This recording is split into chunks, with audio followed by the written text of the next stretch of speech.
Hey, everybody. Welcome back to Keeping It Real with Tiff and Carl. I'm Carl Rabun. And I am Tiff Salcido, And if you can see our names, I am a non-needy relative today. and I'm codependent. There's a story behind it all, trust me. So, yeah. So, how's your week been, Tiff? Where'd you get to travel to? Where were you at this week? I was home. I was home all week this week, which was actually quite luxurious. But I had a few online classes, which was great. And then yesterday I had the whole day off, and I kind of planned to not do anything. It was Halloween, and so I was like, I'm going to take an official day off, and so I really did. I went shopping. I had to go like run some errands.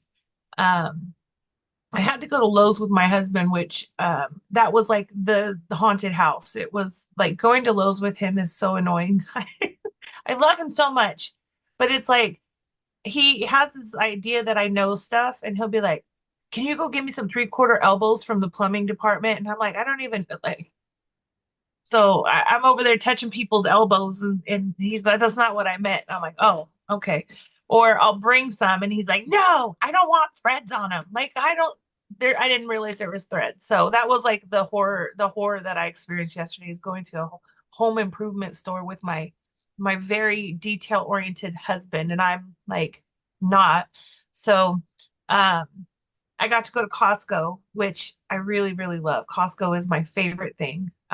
Anybody who knows me knows I'm like 97% Kirkland signature, everything. So, um, but again, I was being rushed through Costco. I was like, you're not even letting me like look around. He's like, because I know you and you're going to buy a bunch of crap you don't need. So I got rushed through Costco, but I did get some cool stuff. And then we went out to dinner. I had a quick little dinner at our favorite spot, Chili's, Oh my Chili's. God. So Yeah. I don't go to Chili's for the food, but they have great. Our local Chili's has like the best customer service. I love our bartenders. And then there's like a group of locals who are always there. We call them the furniture because you can go morning, noon, or night, and the same people are there. And so we got to hang out with our buddies Bruce and Bob. Bruce and Bob, those are their names. So we got to hang out with them, and then we came home and watched scary movies. We don't get trick or treaters here, so we it was quiet. The neighborhood was dark, like it almost looked like a power outage, with the exception of the Dodger fireworks that were going off over the last couple of days. Because of course the Dodgers won the World Series. Don't be rolling your eyes. Don't be shaking your head. Recognize excellence. Uh, it was Well, great. until next time, folks, I'm Carl. I'm kidding. Quit being a crybaby. Yeah. We've look at the Dodgers haven't won for I don't know how long. I mean, I think 2020, I believe they won, but that was like a Doesn't count. that year didn't count exactly.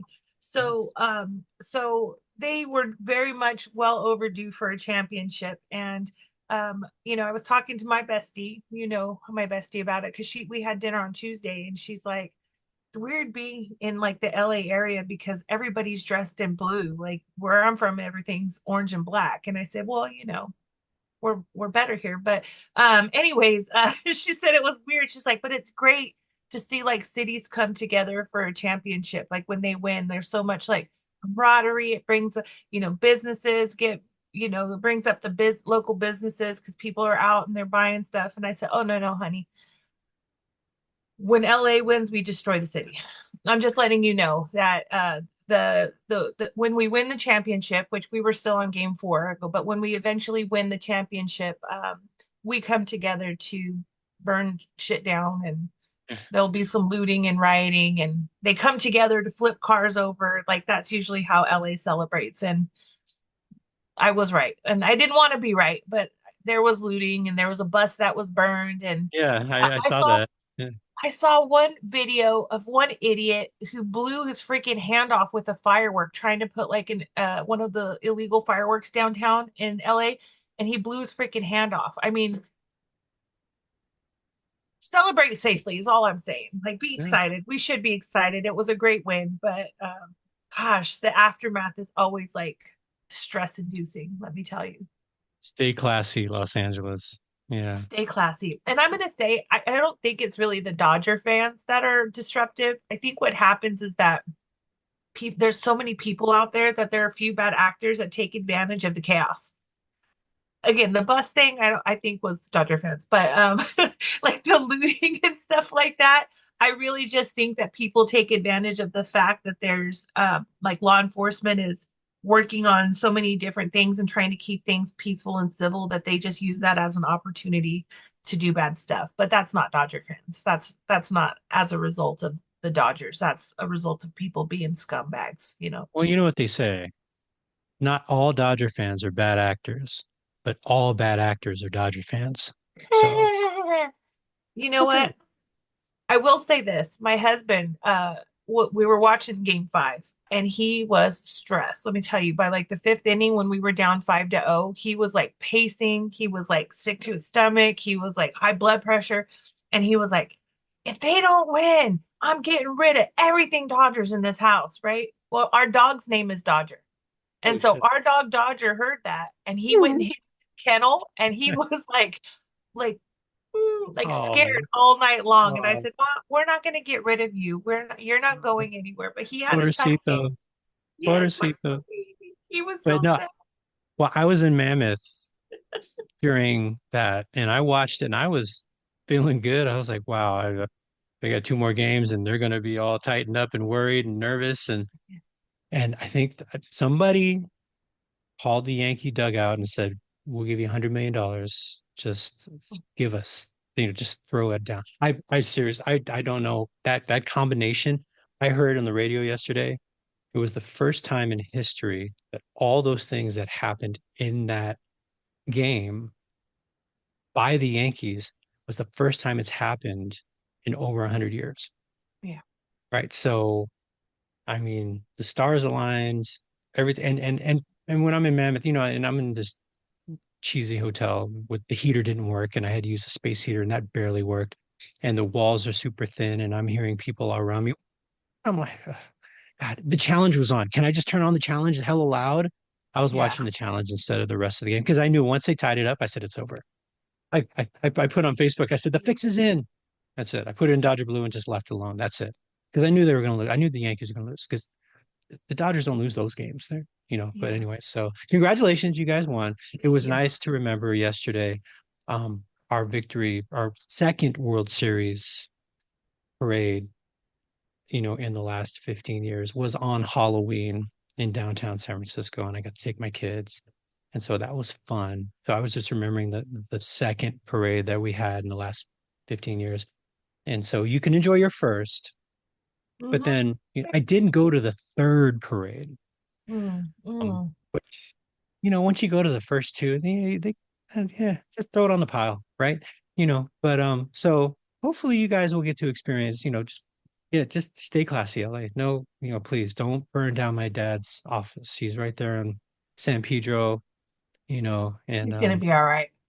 third and San Pedro, just if y'all leave it alone. I mean, really, you'll help me out. But other than that, congratulations, LA. Yeah, Don't be a you hater, Carl. got your one. Get your one. That's good. That's good. Yeah.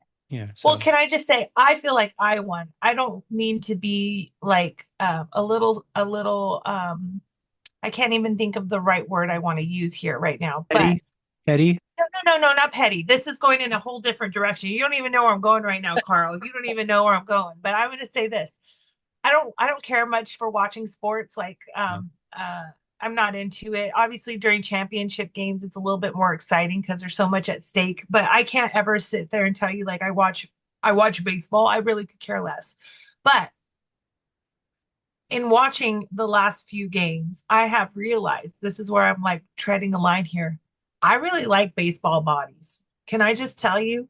There was a lot of eye candy that I was like, okay, maybe I do like baseball a little bit more than I thought I did because there is something about a baseball uniform. I'm being a little baseball sexist, pants. maybe is the word. Yeah, I mean, they got some cakes. I mean, I saw a few little dad bod beer bellies. That was like, okay, I kind of like the baseball bod. I Yeah. was digging it. Like Aaron Judge, I know he's a Yankee, but he's fine. He's tall. He's like again, they look like like strong and squishy, which is like, I don't know, super sexy. So I was kind of digging baseball, but not for the sport. You know what I'm saying? Well, the uniforms have come back to the form-fitting uniforms because Thank you. when I was playing, it was more of the baggy pants all the way down to the bottom. And now they're much more tailored, so you can see you can see the whole silhouette, and I think they took a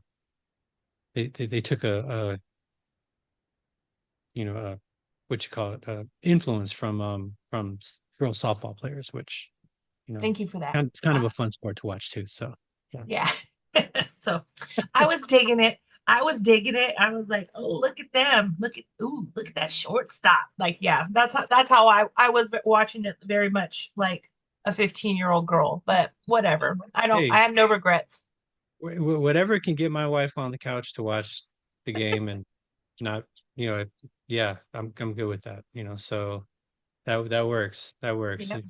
If you have something to focus on, I have something to Yeah. focus on. So yeah, very cool. Yes. Yes. So Very yes, much so. And Otani, that is a very, very handsome Japanese man, let me tell you. Otani is a would little you like hottie. Utani? Oh, Tawny. That's like you were there, Carl. That's exactly what I was saying. I said, ooh, Tawny. Yeah, Oh, that's what's up. Yes. Anyway, sorry. I'm gonna that's get okay. That's all the lust out of me, but I'm gonna that's be looking forward to next season, is what I'm it's saying.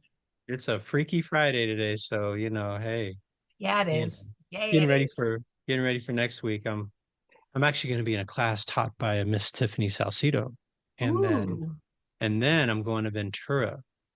I By the love way, Ventura. I'm leaving early Monday because I got to catch a flight. Just I'm gonna let the instructor know now, and if you forget, Okay, I'll I'll told you. forgive you. I'll Yeah, forgive you. but it's interesting. I'm going to be in Ventura, and I usually teach and then catch the last flight. I've just had this thing with my daughter ever since I started traveling for work. She said, "I don't care if you travel, Daddy. It's just when you're done teaching, if you come home that night." So no matter where I am, when I was teaching in Imperial, I would be done by 3:30 and hightail it to San Diego to catch the 7:45 flight, to Sacramento, right? So, I've been doing that for years, and I know the routine, especially in Ventura. And the last flight on Tuesday is 5 o'clock. Yeah. Well, because what is Tuesday? Election day, right? Exactly. Yeah. Yeah, so I am kind of stuck there. I'm gonna stay. I'm not stuck in Ventura, trust me. I mean that's if Right. any place to be stuck, that please let me get Yeah. stuck in Ventura, more than once. And especially the hotel I stay at is right there on the harbor. So, you know, Mm-hmm. Mm-hmm. seafood and just yeah, it's gonna be fun. And then I'm teaching a class in the morning the next day. So I'm teaching from my hotel room and then hightailing it to Burbank to catch that 4 o'clock flight. But yeah, it was weird that, they don't have any flights. But then I looked and I got a notice um from the election notice that, make sure you turn your stuff, but we've already voted and did all that. But it said, be aware that there's going to be travel restrictions and local travel. I'm like, oh yeah, well, that makes sense. So I have to spend the night in Ventura, so I hope the people that do my mileage don't have to question me, and maybe they're listening. There's a good reason for that. I'm not spending the night just to be leisurely. I'm spending the night because I can't get out of town. Yeah. Yeah. No, I hear you on So, that. yeah, yeah. Um, Where are you headed? I am leaving the country. Oh, I Oregon I again? You're going to Oregon again? not Huh? Oregon. I'm going the other direction. I'm going the other direction. I am leaving the country. I'll be in Mexico, and I'm actually going on election day, which I'm hoping I'm not like with everybody else, but leaving the country on election day. But I'm going down. I'll be spending the majority of December, not December, lies, November. I'll be spending most of November in our Mexico house, and my mom's coming with me, which is going to be pretty exciting. So we'll be there almost till Thanksgiving. I have a speaking engagement the week of Thanksgiving. I'm doing a conference for Cal Learn, and so I'll be in Bakersfield, which I'm really excited about. This I get to MC a conference for CalLearn participants. And so So I'm really, kids, really, really, yeah, really looking forward to that. So, um, but you no, got we'll your be in Gen Z, Mexico. Huh? you got your Gen Z material all ready to go, or I do. I'm going to have the Riz. I'm going to bring all of that with me. And I'm going to bring no cat. I don't know. I don't know what I'm even saying right now. I'm just going to be me. I don't know what you're saying either, I but don't either. It's just words that I hear. No, I'm just gonna go. It's the conference itself is just to introduce these young ladies to like what a professional conference might look like. And so they're gonna get some great keynote speakers, and then they are gonna have a couple of workshops. They're gonna be provided lunch. And it's really just to introduce them to like what again a professional conference might look like, and the whole point of the conference is to really promote education. For those who don't know, CalLearn is for pregnant and parenting teens. With the goal or the outcome is to help them make sure that they get their at minimum high school diploma and then get them prepped for higher education. So I was really, really happy to be invited to be part of that. Something I was a teen parent. I don't know if you know that about me, Carl, but I was a teen parent, and I didn't I didn't know about all of these programs when I was a kid, so I kind of had to figure it out by myself. I can only imagine what my outcomes would have looked like had I had some support or somebody to, move me in the right direction. I just was kind of trying to figure it out all by myself. So I really want these young ladies to embrace the support and understand like what a valuable gift it is to have someone move you towards the education and keep you invested in that because it's so important. yeah, So I know. I important. and I did know that you were a teen mom, and so Yeah. I was going to say that I couldn't think of a better role model for them to have Aw, MC conference. So, just thanks, Carl. That's sweet. yeah, yeah, for Very sure. sweet. Yeah. Yeah. So today let's talk about DiSC, and we're going to talk about DiSC because I've had a few people reach out and say, "You keep saying you're an I. What does that mean?" And Carl's an S. What does that mean? Or you said the D's do this. What the heck is a D? And so we're going to clarify all of that today. But I know, Carl, you are a Myers-Briggs expert, and I know you are deep in the DiSC. I'm going to ask you I didn't even ask you any juicy questions today, but let's make it DiSC related. Knowing Myers-Briggs and knowing DiSC, which do you prefer and why? So to quote a mutual friend of ours, it depends. And so it's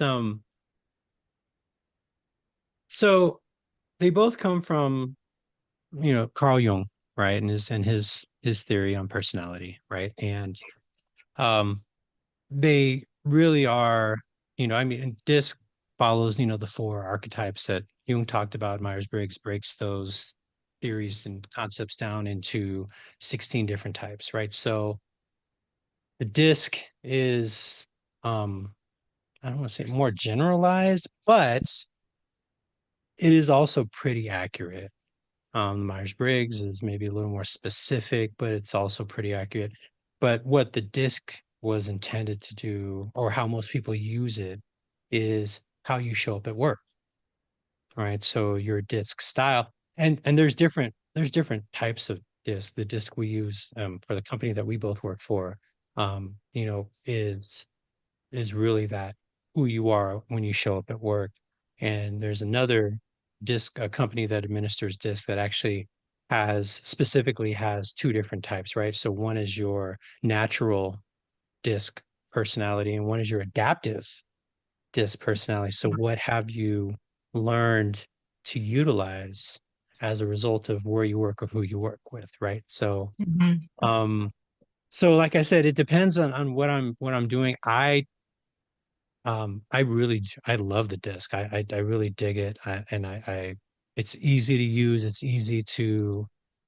easier to discern when you don't have an online assessment, when I'm just doing, just to be able to diagnose folks and have people stand in the middle of the room and describe those, different things and have people move to the different sections, which is fun and easy to do.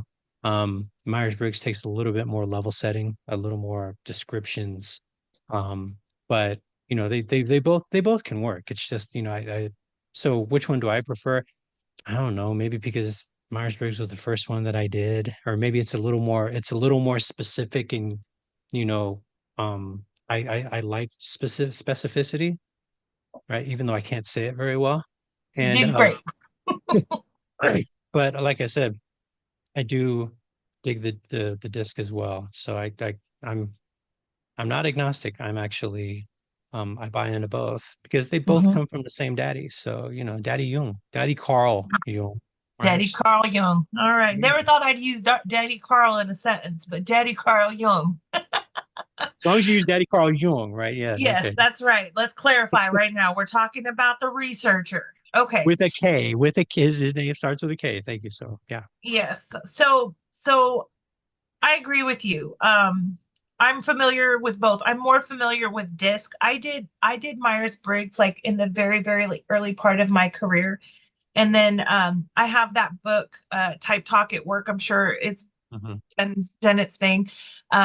When I read the chapter for my style, I was like, they've been following me around because they wrote this for me.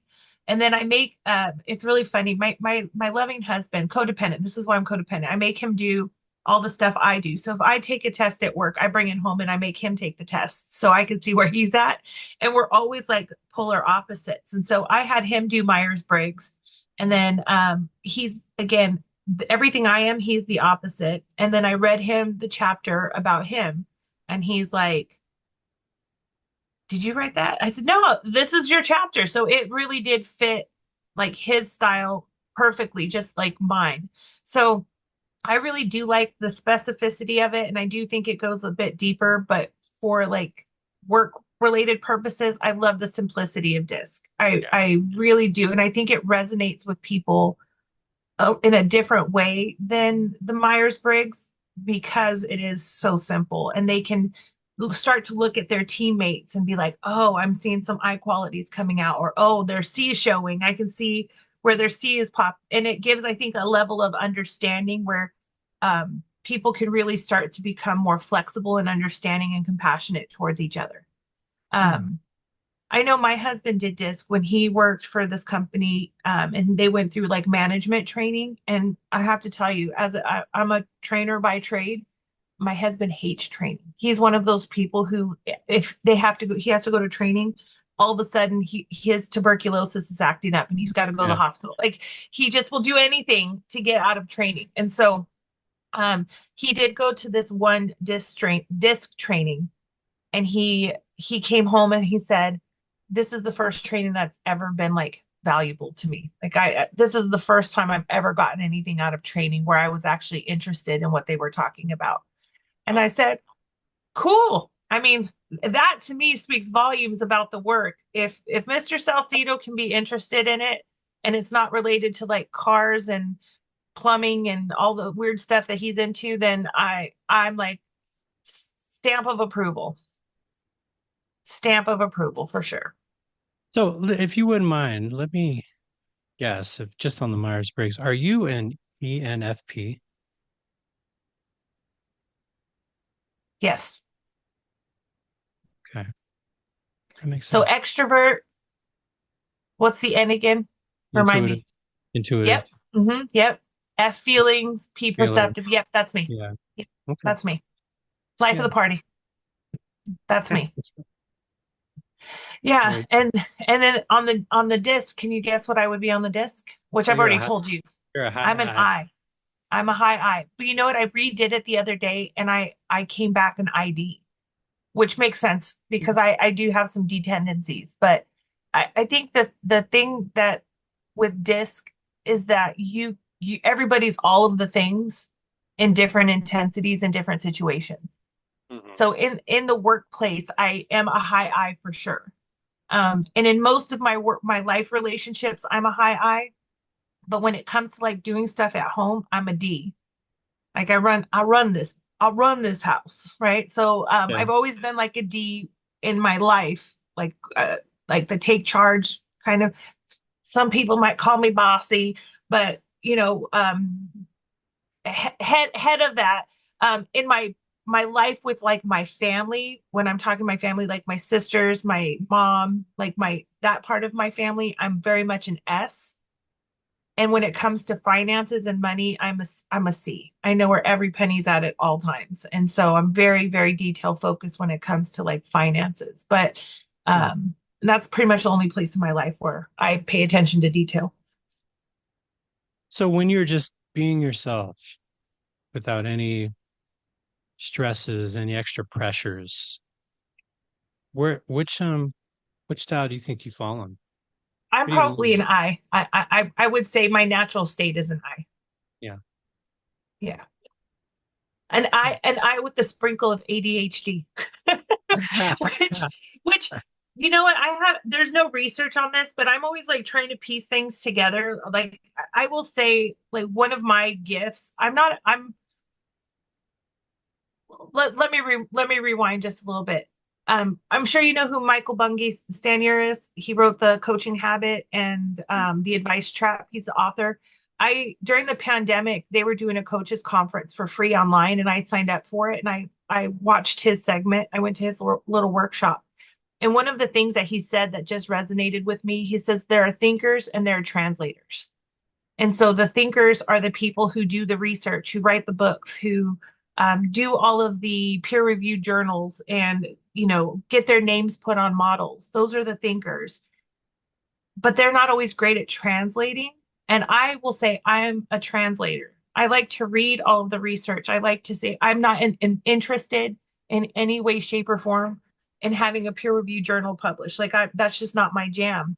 But I really love research, and where I say my gift is at is taking all of these different bodies of research and kind of finding like the connective tissue that brings like the ideas together. And so when I'm thinking about again like I with ADHD having a little bit to do with each other, um, is again part of the I style is that they're very sporadic and they're kind of all over the place and they want to be involved in everything, but they drop the ball because they get really excited about something new and they're very enthusiastic about it. But then the next exciting thing comes and they kind of lose interest in whatever the last exciting thing was. And I was like, that is definitely who I am because I get really passionate about things and then one day I'm not as passionate. Novelty is like a drug for me. So when it's new and it's exciting, I'm like all in. And then once it becomes routine and easy, I'm kind of bored and I move on. Yeah. So, so I don't know It's if that's a AI or an ADHD quality, but I can see the connective tissue there. it's a well, if you want to, go there, in Myers-Briggs it's that P, right? The NP, right? Super creative, something new outside the box, original, and then squirrel, Yeah. right? Yeah. So Yeah. yeah, so that's definitely something that happens. But and that's I mean with my person, the best thing for me to learn about personality theory is before I really learned about personality theory, I used to think that I had a mental defect. Mm, That I had I didn't know exactly what it was. And then somebody mentioned I might have ADHD, which is, something that a lot of folks have. And so I actually went on medication for it, right? And, mm, went to talk to the doctor, what can I do? You prescribe me like Wellbutrin or something. mhm, And I was taking it and I didn't really feel like it was helping me any. And then I went and took my Myers-Briggs like a year later and I realized that my personality um, really reflected some of those tendencies that frustrated me about myself, mhm. right? And I stopped taking the Wellbutrin and nothing changed, and I just wasn't taking a drug anymore. Right. You know? Right. Yeah. So when people say they have ADD, ADHD, that my first thought is, but I think I asked you, have you been diagnosed? Because Mhm, really, when I think about that, a lot of the things that I very well could have ADHD. A doctor just gave me Wellbutrin and said, okay, it sounds like this. And you do that. We didn't do any tests. Right. But I also recognize knowing about my personality and my tendencies that it is, um, from what Jung called it is a a normal functioning of the brain. It's just Mhm. with the combination of your personalities, the personality type that you are, right? So it made me feel better. It made me feel like, okay, I did not have something that was a psychological um abnormality, Right. right? And so so I learned how do I take care of that, which is an important thing. Well, I'm sure we'll talk about today. But did you Mhm. want to go over the framework of the disc? I Yeah. have I can show you I have a cool Show graphic that I me the use. disc. Let's Show. get it. All right. The disc will be shown in three, two, one. Here we are. Here, Boom. face to face, a couple of disc experts. You guys don't know where that comes from. You know, you don't know where that comes from, do you, Tiff? I do not. I do not. You never watched Silver Spoons. You're not old. You're not as old as I am, but Silver Spoons in the 80s with I Ricky did watch Schroeder. Silver Spoons. Yeah, I did watch it, but I couldn't make a reference to it, but I do remember it. Ricky Schroeder I and Carlton from Fresh Prince, right? Alfonso Ribeiro, you know. I do remember it because that was he used to drive around in a little car. Didn't he have like a little car he would drive around in his house? He slept in a car. But yeah, I think Oh, he drove around in it like a train, I think. But a it's train. funny. That there you go. See, So see the details. Remember I told you I'm not a detail person. So, but just talking about squirrels, right? I was I was in Mono there's a couple younger, I think they're Gen Z, they're in their 20s. And I was just maybe dropping references as a Gen Xer, right? And I said, well, you probably didn't know this and you haven't seen this one. And then I did something. Oh, I had my Goonies coffee cup, right? And I said, I had to bring my Goonies coffee cup. I said, you've never seen Goonies, right? She goes, we know what Goonies are. And she was wearing oh, a Beetlejuice shirt because it was Halloween. I said, well, the new Beetlejuice. She goes, no, I've seen the original Beetlejuice too. And I'm like, how okay, funny. all right. That's my bad with my assumptions, right? So, but yeah. Anyway, so this is the framework for the disc with different titles, right? Different people have different titles and different ideas on where these things are, and it's kind of tilted off axis a little off the normal axis that people see sometimes. But you know, did you want to just discuss the different pieces or how to break them Sure. down? Yeah. Absolutely. Absolutely. Love it. So the DISC, of course, is an acronym for DISC. These are the names of the different styles. And so again, like Carl just mentioned, there different frameworks maybe use different words to describe the D, the I, the S, and the C. But D's are tend to be very directive. They also tend to be very demanding. I'm going to use that other D word, very demanding. They know what they want, and they want it done, and very focused on getting work done and getting things done. So they are very, very quick to make decisions. They move fast, talk fast, think fast.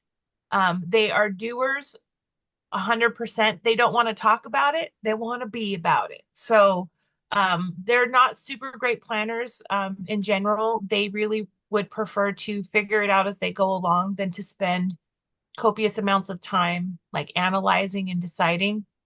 So very, very task focused in the sense that they put work first and they don't want to see videos of your puppy first thing in the morning. They'd like you to get work done. And so when they see people like wasting time or, not focusing on doing the work, they get really, really impatient and irritated. Like, if you got time to lean, you got time to clean. That's a very D focused uh, situation there. So they are very, very quick to focus on results. I try to like give people D's might be micromanagers and not micromanagers because they don't trust you, but they're very, very focused on getting the work done. And so they pay attention to timelines and they're paying attention to framework and the data, what's the data saying? And so they get really kind of anxious around stuff not getting completed. And that's why they are so task focused. They don't spend a lot of time getting to know you until the work is done. And I think one of the misconceptions is about D's is that they don't care about people. And I say to people, you might know you're a D if people have come to you and said, "Oh, when I first met you, I thought you were really rude, but you're actually a really cool person." Once they relax, but they do not relax until the work gets done. And that's something to keep in mind is that they very much are hyper focused on getting whatever the deadline is, whatever the task that needs to get done, that's where their focus is going to be at. So very much a perception of being cold because they don't beat around the bush. They tell you what they got to tell you, and you can cry about it later. We don't have time for tears. So D's again, talk fast, move fast, think fast, which is something that they have in common with the I's. The I's are the influencers, and not TikTok influencers, although they do a great job um, with that as well. But I's talk fast, move fast, think fast as well. However, they are not task focused. They are very much about the people. And so I's are those people who will come up and be in your face, like, "Hi, nice to meet you. So tell me about your childhood trauma." Like they want to know everything about you. They tend to be very empathetic and connect with people. They tend to have a very broad network because people is their priority. So they're like, they know everybody and everything, and they know stuff about people because it's important for them to know who people are, not just what they can be used for. They're very in tune with getting to know people. Um, so remember, I said the D's are really into um, getting the work done. I's are very much into being acknowledged and being recognized and knowing people and being known for knowing people. That's their superpower is their connections. So they may not know all the stuff, but they know who to ask. They may not have all the resources, but they know where to get them. And so that's really kind of where they shine is that they are very much into connecting with people, and people will gravitate towards them. I's can start a cult if they wanted to, is all I'm saying. Like if you really look at again influential people, people really love them, and this is one thing I also share about I's. People either love them or they can't stand them. There's very rarely lukewarm feelings for an I. You either really, really like them and genuinely are interested in them, or you find them completely repulsive. But as an I don't know anybody who has lukewarm feelings for me. You either love me or you hate me. Nothing in the middle. The thing with I's is that they are very connected to people and they are very interested in being involved in things. This is again one of the both strengths and the challenges with I's is that they really like to be in the know. They're very I can't think of the word in English, but they're metiche. They want to be like involved in everything. They don't like to not know stuff. And because they have such a wide network, when they don't know stuff, they almost feel offended. Like, how did you not include me in that? Right? Because I want to be involved in everything. And I could have got you connected to the right people. So the challenge with that is that they often take on more than they can handle because they want to be involved in everything, but they cannot give their attention to all of those things. And so, um, although they are fast, they move fast, talk fast, think fast. They're also like a ping pong ball. Um, you got to keep them in play. Um, but they will drop the ball from time to time because if something more interesting comes up, they will like let this kind of go to the back burner because something new and exciting has started. So um very optimistic squirrel exactly. So very optimistic. They are always looking for positivity to the point where people kind of this is where the like why are you being so positive, there's real challenges, and they're like, oh yeah, the challenges are real, but let's find some solutions. And people like, can we just be miserable for a minute? Can we just be miserable? And eyes are like relentlessly positive, so it's disgusting for again many people who don't are not about that life. um but they don't like rejection. Eyes really take it personal if you embarrass them or you tell them that they're not doing a great job or they're not doing enough. They really take that to heart, and it hurts their soul. And I also will say an eye in their worst in their worst fashion. If you like, they can influence people to the great good stuff, but they also can get a posse together when things are going wrong. So if they're not happy, they will get a posse together. Pitchforks and fire sticks. I don't know what those things are called, but they can also bring down any project if they get the right people around them. So Fire stick, um, like you plug in your TV and you can watch like 50 channels. Is that what's the thing? I'm thinking of like Shrek. What's the thing? torches? Torches? Torches. There Torch- you go. Details are not their thing, by the way. Eyes, we make up stuff. Fire stick, aka torches. Torches and pitchforks is what I was going for. Thank you. Thank you. So the thing with I's and D's, by the way, that they have in common as well, aside from again their pace and that they're very quick and they're decisive, is that they're also both willing to be wrong. D's and I's, generally speaking, are okay to change their mind. So if we're moving in a direction and something happens where we've got to pivot, they can pivot fairly quickly. They just keep moving. It's like Dory, just keep swimming, keep it moving. Not great planners, the D's and the I's. They're doers, doers, doers. So again, pace they have in common, but their priority is very different between D's and I's. Now we'll move to S's and C. I'm sorry, yeah, S's and I's. S's and I's have some things in common. And the thing that S's and I's have in common is that they're both very relationship or people focused. So S's are very different from I's in the sense of their pace. Um, S's tend to, I say S's are like cruise control. Like, tell me how fast you want me to go, and I'm going to set my cruise control and I'm going to go that speed. And I'm happy as long as you don't slow me down or speed me up. Like, don't mess with my cruise control. Like, let's move with traffic. So S's tend to be a bit more deliberate in the sense that they want to think about things before they make choices, and they want to be consistent, and they want to be sure that they're making good decisions, and they don't like to rock the boat, for lack of a better word. S's are very, very steady.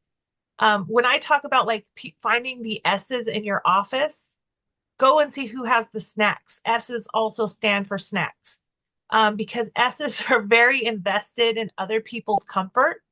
Do you have snacks, Carl? I know you're an S. Do you? There you go. See, you find the snacks. If you're in an office and you say, "Oh, I have a slight headache," an S will overhear that and say, "What do you need? Do you need ibuprofen? Do you need a leave? Do you need?" Yeah, see, he's got all the snacks. I told you. They are very, very invested into keeping everybody around them comfortable. And part of that is because they don't like drama. You got all the snacks. See, I called it. All the Nailed it. snacks. That's Nailed right. it. I'm a And snack, but that's all right. Go ahead. that's right. Right. So so they're very, very much in tune with their team. They're oftentimes the like nurturers or like the glue that keeps the team together. They are very stable. They really like to serve other people. They are all about like collaboration and togetherness. Again, they're probably the birthday party committee. They are really about celebrating others. So very much the thing that's most important to them is like getting along and having harmony. And so they want people to get along because they're very relationship focused. S's tend to also be really great listeners, even when they don't want to be. So people will dump on them. People will absolutely dump on them because if I go to Carl, I'm an I, by the way. Remember, we said this. Carl's an S. So when I am out of sorts, I'm going to be highly dramatic out. By the way, eyes are like always extra. Extra is a good word for eyes. We're like dramatic. We're very expressive. So I'm going to go to someone who I can trust, and S's are very trustworthy. And I'm going to go basically dump everything on an S. So I would be like, Carl, oh my gosh, do you know that this happened to me? And I can't believe that they said this to me. And I can't. And that Carl's going to go, oh, mm-hmm. Oh, wow, wow, that's really hard. So he's going to kind of absorb all of my energy. And in his mind, he might be like, shut the hell up and go back to work. Like, I'm so busy right now. I don't have time for your nonsense. But his face is going, "Mhm. Oh man." And he will not share that with me because he doesn't want to upset me. So, um, S's tend to get dumped on a lot. They absorb a lot of the trauma of other people, the good, the bad, and the ugly, because they are really, really great listeners. And they tend to not be very assertive with their time, their effort, and their energy. And they don't like to show emotion. They love stability. They love like that even keeledness. And so S's oftentimes get burnt out. And by the time that we notice an S is burned out, it's too late. They are like, we're maximized. And now I'm gonna withdraw. And I hate everybody because we've used and abused the S's. Again, they're not very assertive. So they oftentimes don't advocate for their own needs. They're very accommodating to other people because of that need for service and because of that need for again stability and they're like, I can take it as long as it makes somebody else's life better. Um, they are very protective. The one time that S's will start to really come out of their shell is if they're protecting somebody else, not themselves, but they will advocate for others in their time of need. And they're very much connected to contributing to the team and making sure that they are of value to their team and to the people around them. Um, where we say don't mess with their cruise control, they don't love change, but they will get on board with change if they can understand like how it's going to be a benefit. So if you're asking them to do something different, you really have to sell the idea it's going to make life better. S's also are not very quick to try something new. And it's not because they don't want to be wrong. I think it's because S's don't want to inconvenience anybody else. So they really like to understand the process and how it's supposed to be done, not from a work perspective, but really from a I don't want it to be an inconvenience or I don't want it to be hard on anybody else when I do this. I mean, does that resonate with you as an S, Carl? Is that Hmm. yeah, Yeah, absolutely. yeah. So S's again, one of what for me, I love an S in the office. I love an S in my life because they are very stabilizing. They do a lot of co-regulation with emotions. So if an I or a D, who by the way, I's and D's tend to be very expressive about their emotions, S's kind of bring them down to earth and kind of stabilize that. So very critical part of keeping harmony in the workplace. The biggest challenge with S's, aside from the fact that they're very accommodating and they don't advocate for their own needs, the other challenge with S is that they are in such service to others that they tend to get burnt out in trying to meet the needs of everybody to their own demise. So we want to keep S's, keep the snack drawer filled is what I'm saying. Don't just take. You have to sometimes advocate for them. So S's, by the way, when they communicate, they tend to like to think about their responses. They are not ones that are like on the spot. They usually need some time to think and process to be able to formulate their ideas. Not because they're not quick thinkers and they're not smart. S's are incredibly intelligent. They just really would like to put the pieces together and process because for them, talk is not cheap. Talk is not cheap. So I's and D's, we talk out loud, we think out loud. S's and C's tend to be a bit more deliberate in what they say. So they want to make sure that they can stand behind what they say versus just talking out loud. So um, keep that in mind with your S's. The last one is the C's, my arch nemesis, the C's. The thing that S's and C's have in common is that S's and C's both have that very deliberate, slower pace where they really need to analyze and think about things. Although the reason that S's and C's do it are for very different reasons. C's, like the D style, are very task focused. So the work comes before the people. I's and S's, the people come first, then the work. D's and C's, the work comes first, then the people. But C's are very, very calculating and they're very much connected to accuracy, compliance, getting things right, making sure we have all the details, that it's evidence based, that it is rooted in logic and not in feelings and emotions. They're very much, where does it say that? Where does it say that in the rules that we can do that or not do that? So they are very much connected to like policies and procedures and having things in writing and being accurate and also making sure everybody's on the same page. One thing a C hates is gray area. We're like, oh, that's a gray area. That we'll do it on a case by case basis. C's are like, absolutely not. Let's put some parameters in. I want to see specifically what it is. And then C's are also not interested in like quick workarounds. They want to know the plan, the process, what are we going to do? And C's are those folks that are really into the what ifs. So they want to have a contingency plan for everything that could happen. And sometimes that gets them in trouble. It creates a very slow pace. Like let's make a plan versus let's start doing it. We need to figure out what that's going to look like. And so I can recognize a C when they start to say, okay, I have a question. What if it happens on a Tuesday and Mercury is in retrograde and there's 40% humidity? How would we do that on that day? And we're like, really, like what does that matter?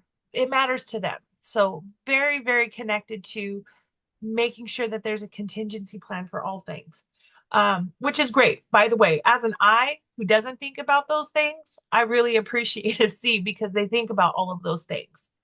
Um, However, one of the challenges with the C's, is that they get so stuck on the plan, they get stuck in a loop of what I love to call analysis paralysis, where they're spending so much time thinking about everything that could happen, like life is passing them by.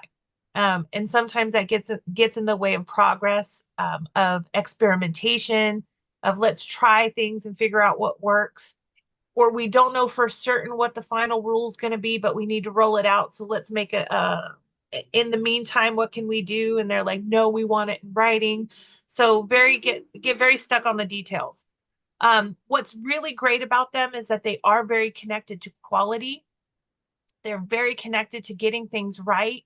And so they're really great at identifying opportunities for improvement. They are very good at making sure we stay compliant. If you're in any compliance-based programs, C's do really great work as like quality assurance and quality control because they find all the little details of things. C's also tend to look beyond the current. They're thinking about the future, which is really, really great about them. But where C's get a bad reputation is that they become very nitpicky and perfectionist at the expense of progress. Now, I'm an I married a C. And remember, I told you I went to hell at Lowe's this last week, yesterday. I always tell this story because it's ridiculous, but we remodeled a bathroom. Neither of us have ever remodeled a bathroom before, but we said we can figure this out, right? We're smart people. We gutted the whole bathroom. We put a new shower in. We did all of that. And then now we're putting the flooring in so we can install the new toilet. So we did not have the tool, the circular saw. I don't know what these tools are called. Remember, I'm an I, so these things are not important to me. But we didn't have the saw that could saw the circles. And so we were having to put flooring around the toilet hole so we could put the toilet on top of it. So my husband was getting super duper ooper frustrated that he could not make a perfect square around that hole. And he kept going back and remeasuring and cutting. And then he'd put the flooring together and there'd be like one little lip that's 1 centimeter longer than the next. And he would be like, I gotta go cut another one. I went through an extra box of flooring. And I finally was like, look, the toilet's going to sit on top of this square. Like nobody's going to see it. Nobody is going to know that it's not a perfect square. And he says, I'm going to know. I'm going to know. And it took like 4 days and an extra box of flooring to get that damn square fixed. Which, by the way, the toilet sits on top of it and nobody knows it's a perfect square except for all of you now. So I I'm like, who cares? And he's like, I care. He could not sleep until he got that square right. So that's very much a C tendency. And where like the conflict starts to come up in these different styles is me as an I'm like, it doesn't matter. And he's like, it really does matter. And so I'm frustrated with him and he's frustrated with me because we're looking at it from two completely different perspectives. So C's by the way are like D's can be very misunderstood in the terms of like they're not nice people. They're wonderful, great people, but get the work right and then they relax. But when the work is not right, then that's when they're kind of on edge and they become very, very judgy. Sorry, C's. You can be really judgmental. And that's they also get called micromanagers because they're so focused on the minute details, they sometimes fail to see like the big picture. Very much like D's and I's are looking at the big picture and not the details. So, did I do it justice, Carl, as a disc expert? You're a disc expert. Did I do the disc justice? The disc was done. Yes. Yay. This concludes part one of our episode. Stay tuned for part two, coming Tuesday to all major podcast platforms.